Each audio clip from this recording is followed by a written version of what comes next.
Torbağa her daşını vətən edib, onun ruhunda canından keçər. Qanı ilə tarix yazıb, özü tarixə sığma. Bir anın oğlu kimi dünyaya göz açıb, min aya oğula, havam da, suyum da. Şəhadət yolun vətəndir deyən, bizə qanlı döyüş. Qələbə qurudunu yaşarıq, üstünkli bayrağımız uğrasın deyən. Uzansın deyən, özünə bayrağı puçulub döyən. Şəhidlərimizin ruhuna and içirir, sizi unutmarıq, unutturmarıq. Xatirəniz əbədi, adınız ölməzdir. Ağlamaqla dərdə çarə tapılmaz.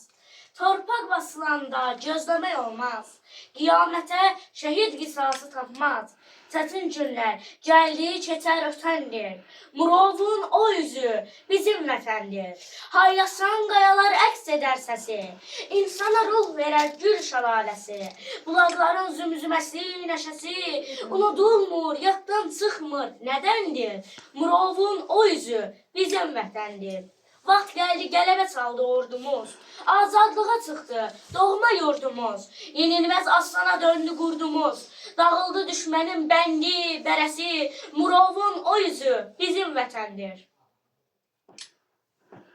Dik saxla başını, şəhid bacısı. Şəhidlər ölməyir, yaşayır hələ. Bir qardaş itirdim, min qardaş tapdım.